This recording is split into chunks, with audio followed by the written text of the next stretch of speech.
Hi, everyone. It's your old friend and MC, Ross Schaefer. And after 2 years of virtual EEA awards, which was an out-of-body experience for me, I couldn't tell if you were eating, drinking, laughing, or even if you had pants on. But we're back. The EEA Gala will be live and in person May 24th at the Grand Hyatt downtown Washington, D.C. We're going to be celebrating 195 of the top engineering achievements in the nation, and this year we'll highlight the top 36 projects and reveal the grand conceptor live at this event. Now, for those of you who have been with us before, we've called this the Oscars of the engineering world because it's such a glamorous night of getting dressed up, great food, great entertainment. Regretfully, however, this year, Will Smith's schedule will not allow him to attend. But you can. So join us for the grand celebration of the crucial importance of engineering to society and to the world. That's May 24th at the Grand Hyatt in D.C. I'm Ross Schaefer, and I'll see you there.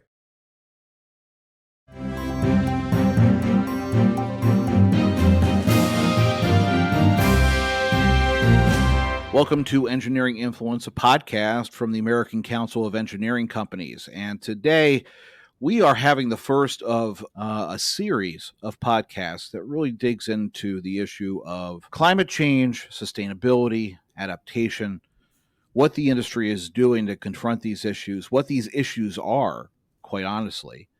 What are the real challenges? What should policymakers really focus on to deal with these pressing issues that really will define our environment and the built environment for the foreseeable future?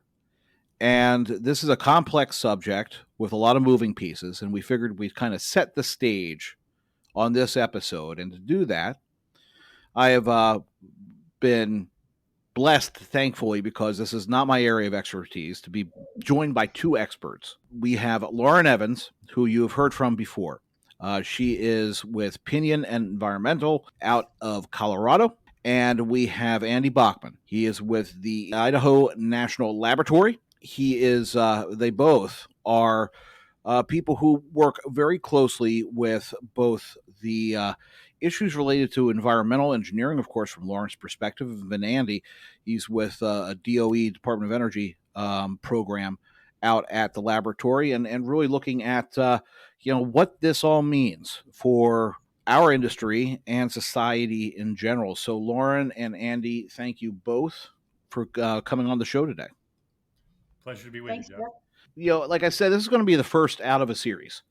And to kind of set the stage, we talk about extreme weather, we talk about climate change. We have a new book that was published that is out right now with ACEC called Climate Change in the Built Environment. This is something that we're taking a very a close look at. So for engineers in our industry, our members, when we talk about climate change, what do you think is the first thing you would want them to think of to get rid of all the noise of all the political debate? But Lauren, from your perspective, if you're addressing this issue, what's the one thing that you would want someone in our industry to think about when addressing climate change?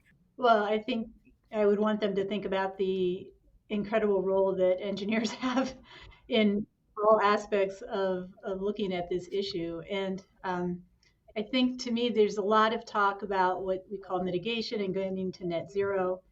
And I think, from my perspective, often overlooked is just the fact that we are building projects today that have to start functioning a year from now.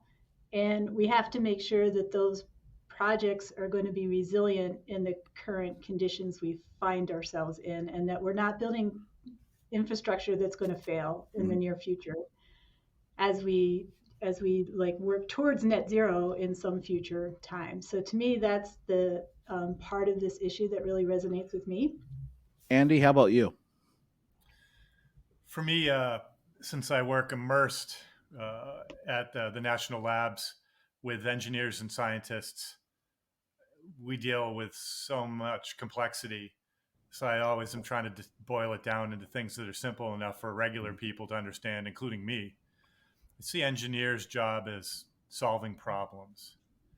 And I think climate change invokes, for many folks, what Lauren was describing on the mitigation side, reducing greenhouse gases through a variety of techniques. And engineers are working that problem, right? They're the ones that design and develop more efficient energy sources, better insulated buildings, electric vehicles, and on and on and on.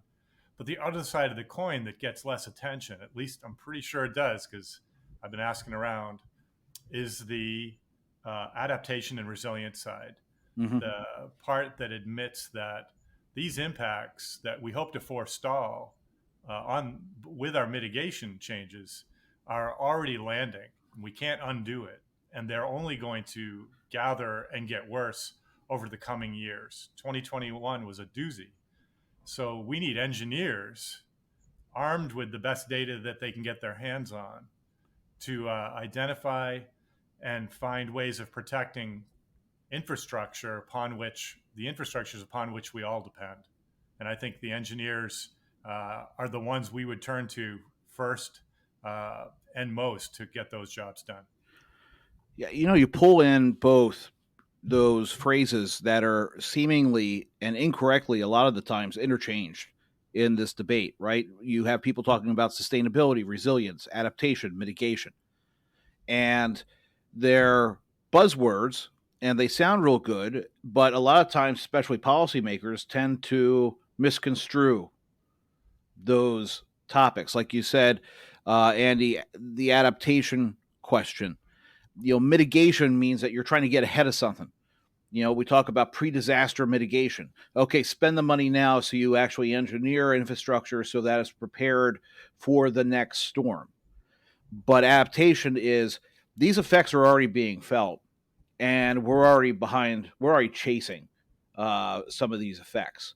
So how do we design infrastructure that adapts to an environment that is already changing? In your experience, how has it been trying to untangle these terms, right? And try to focus in on exactly what needs to happen to solve a specific problem. Lauren, have you encountered any problems with like dealing with clients, communicating with them, and like trying to untangle some of this conflicting terminology? Absolutely. Yeah. Yeah. I think, at our Water, Energy, and Environment Committee at ACEC, we've talked a lot about this, of even how do we define these terms so that we're all speaking the common language, especially as we're looking to, go up on Capitol Hill and try to educate lawmakers and affect good changes and good, funding and sources like that.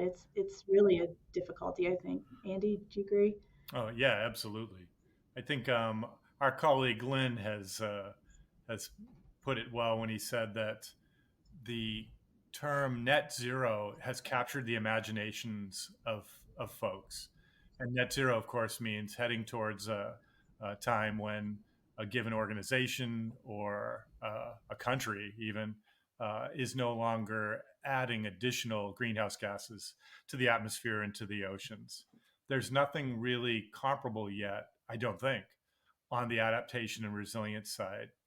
Maybe, so much with engineering is about doing real things, and then marketing is something viewed as fluffy and unhelpful. But in this case, I think in terms of marketing and communications, we may need to come up with some type of easy to share rallying cry that brings more attention to that side of the coin I mentioned. Mm-hmm. Yeah, the net zero as a goal is something that's talked about a lot. You've got cities that have building codes that are kind of focused on net zero. You have national policies that are focused on that as well. And it kind of goes into, to an extent, the sustainability argument and the danger, honestly, from policymakers to put all of our eggs into one basket of sustainability. Because what does that mean? And the threat that if you do that, then are you cutting off adaptation or mitigative strategies that could actually work? From your perspectives, in doing this work, what is the danger there of having that goal on that everybody wants to talk about sustainable this or that, Sure. but at what cost, right? Andy, where do you come in on that?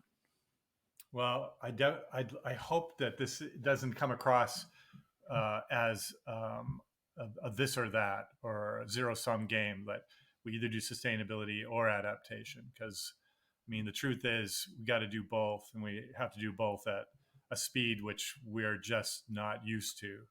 I think one way of phrasing it, or one way of framing it, to tease out what's needed is to be extreme. If we only did sustainability, and I am using the term loosely to mean mitigation, if we only attempted to remove our contributions of greenhouse gases, that will, even if we did a good job at that, and so far we're not doing at all a good job at that, but if that's all we focused on, then these physical climate impacts, the too much rain and too much heat and not enough water and storms of increasing frequency and ferocity, those things will be pummeling us. And at some point, leadership in government and in companies and in communities is to go, what the heck are you guys doing? I mean, we appreciate that you're trying to reduce emissions at whatever speed you are, but look around. These multi-billion-dollar events are happening in the dozens, and we need help.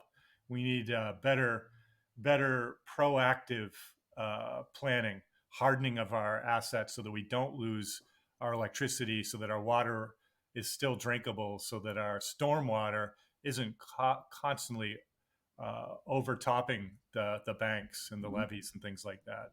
So it's just we need to do both so we don't end up in that situation. By the way, I'm sorry this is taking so long. Please edit as you see fit. I set it up as an either or, right? So if we only did resilience and adaptation, the hardening of infrastructure, the functional adaptation of critical functions, and we didn't do sustainability and mitigation at all, then for a little while we might be in better shape.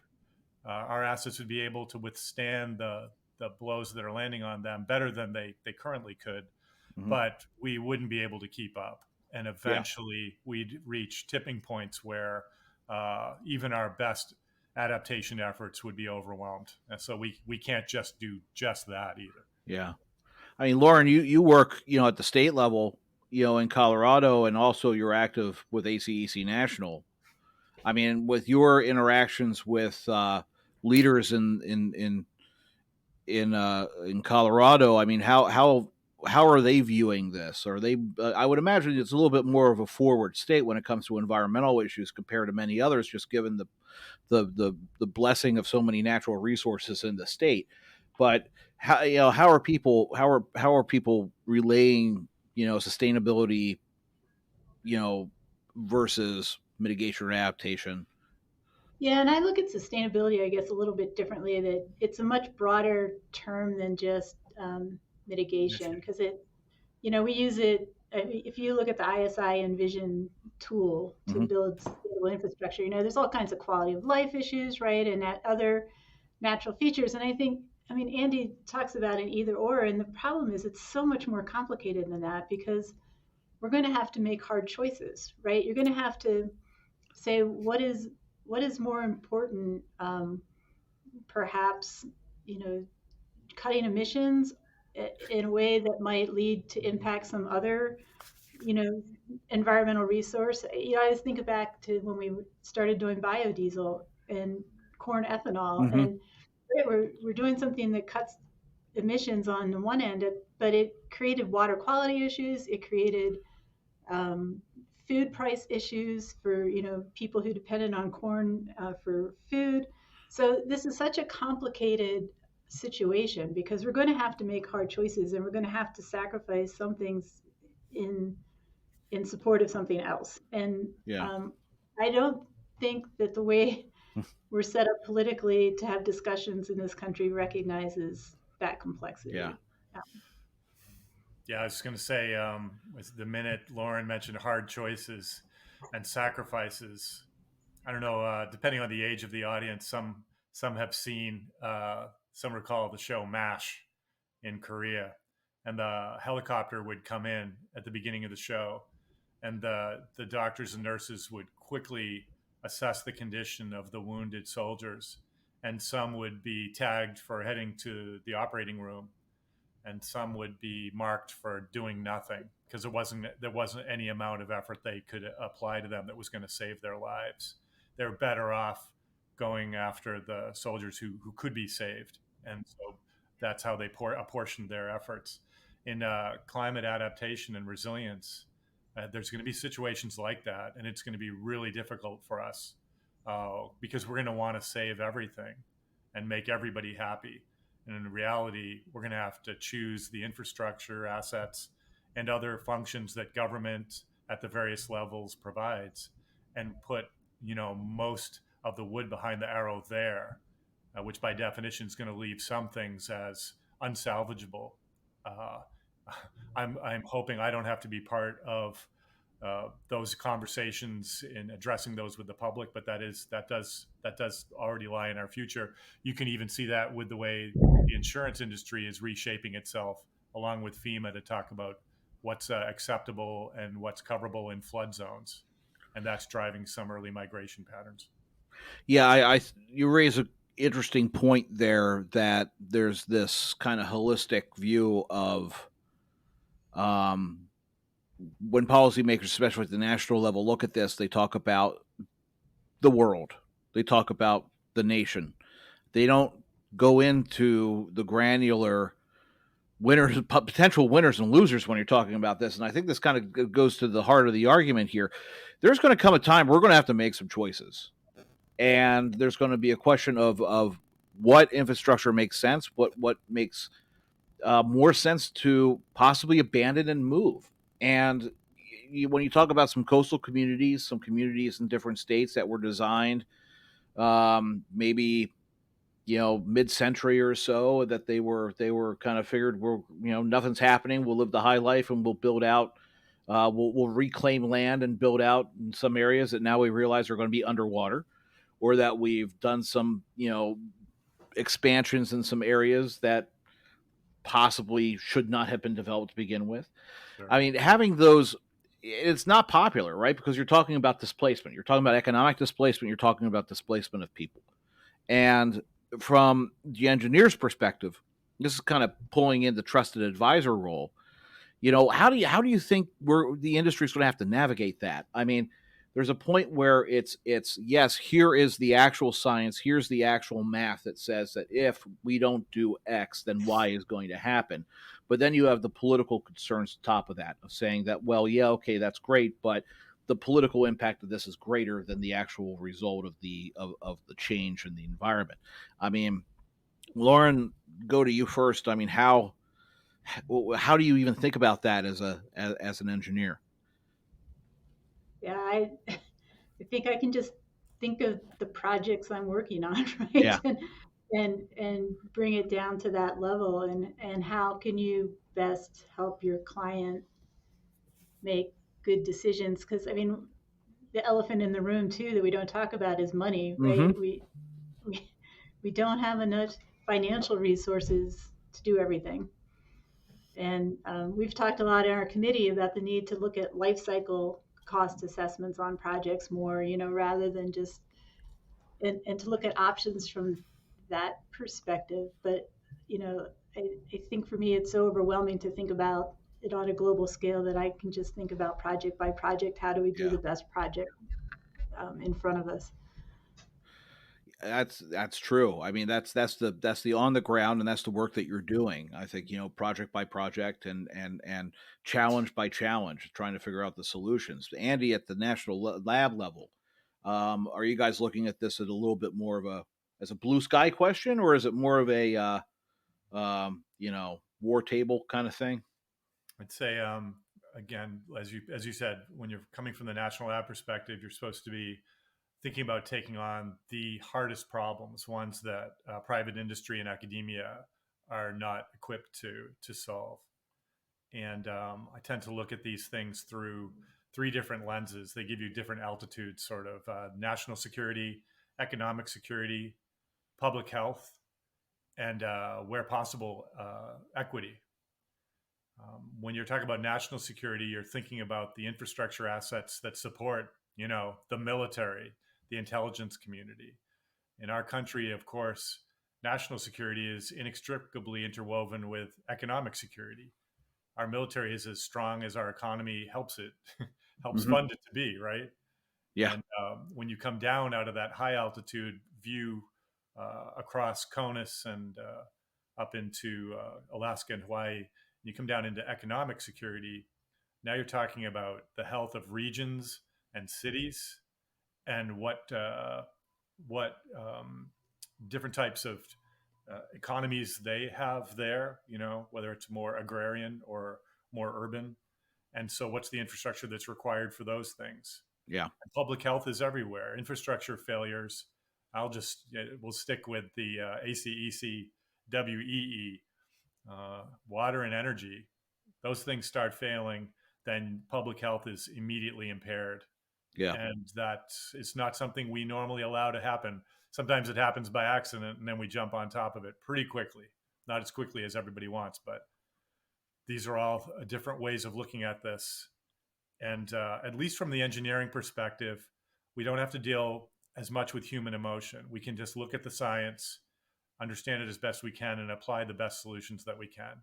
But it's the decision makers, right, in the boardroom and on the Hill, who are going to have to try to encourage altruism, try to encourage sacrifices for the public good, for the overall public good, when the engineers offer them a palette of options.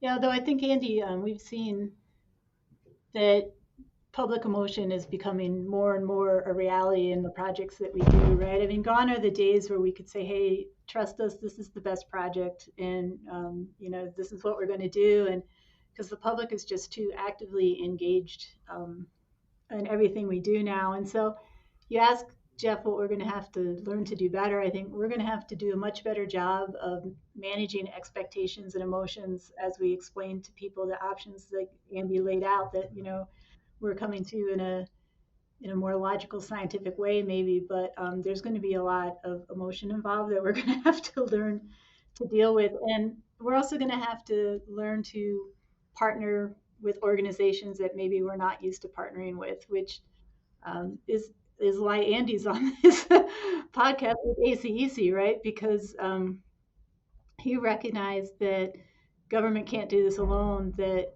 the business community was going to have to be actively engaged in helping, and he reached out to us and has become a great partner in trying to figure out what that looks like. So yeah, that's a good point. I mean, I guess the days are gone where it would be, hey, we're the experts and this is what we suggest, and that usually communities or governments go along with it. I mean, Lauren, through your time, I mean, how has that changed? I want to dig into that a little bit, because we always talk about the community impact, and we talk about the engineer being put in the role of not only designing the project and advising the client, but then also helping to educate the public that's going to be either the end user or directly affected by the project, and their ability to meet and almost, it's part of the government relations kind of experience. It's that grassroots part. It's talking to the communities that are impacted. How have you noticed that change? Is it more organized? Are there pressure groups? Are there specific environmental groups that you've noticed have rallied around, getting involved at the level of project inception and kind of following through the entire life cycle? Yeah, I think the biggest change that I've seen is the projects that used to be local, right? And so you were dealing with just the local people in the community who were going to be impacted, have become national. So issue groups that are against, ever doing a certain thing, they're weighing in on projects all over the country, even if they don't really have constituents that are directly impacted, right? So it's all, communications is so much easier to get people involved in now that it opens up a whole new level of scrutiny. That it's something we're looking at. I mean, you have the organized, both on the left and the right. You have legislative networks at the state level with sample legislation on a range of issues that they try to get out there as much as possible to try to get states to adopt, and it's something that we have to be cognizant of, and we are in the advocacy perspective of how do you deal with that and how do you kind of cut it off before it happens if it's going to be detrimental to the work that's being done by the industry. Andy, from the National Lab perspective, to what Lauren said, how important is that communication with industry from the more strategic focus that you have, because you have to look at so many different aspects of how these issues impact the United States. But how important is to have that industry voice from ACEC in helping you to kind of navigate all these issues? I think the term that I kept hearing and continued to be put into practice by the federal government, especially coming from my original cybersecurity domain, is public-private partnerships. Mm-hmm. Like that a national lab or a number of them, for example, can come up with some really groundbreaking research and can work to mature it through R&D. But if it's ever going to really change the world, it has to be let go. It has to go through tech deployment and transfer and be commercialized. Mm-hmm. And then, at least in our country, those with a profit motive can take it and scale it and have a big impact. If it just stays in the ivory towers of a research institute, whether it's a national lab or some place in academia, then it'll be interesting to read about, but you won't have had an appreciable impact Mm-hmm. on the world. And the national labs, for those listening who aren't that familiar with them, the number one way they measure themselves, and that Congress measures them too, is by impact. Yeah. How much are they actually demonstrably helping, and not just using vast sums of tax money to do interesting projects? Well, that's, we've covered I think we've covered a lot of ground in the first show here. I think that, what we're going to do here is dig into both issues related to adaptation and mitigation over a series of programs, and to talk about not just the theoretical, but what needs to happen, looking at issues related to, like you said, Lauren, life cycle analysis, development of standard of care, residual risk strategies. We're going to look at permitting, which is something else of great concern. So, I mean, these are all things that we're going to dig into specifically as we go. And, to kind of set the stage here, I really do appreciate both of your time and your expertise on the issue. And we hope that we can involve you in the future programs on this subject. Yeah, thanks, Jeff. It's a pleasure to be here, Jeff. Absolutely. It was great to have you. And again, I would really recommend everybody to take a look at the book that is now on the ACEC bookstore. It's Climate Change and the Built Environment. We do go into some of these issues with some case studies. It's edited by a number of experts, both engineers and researchers, ACEC members and non.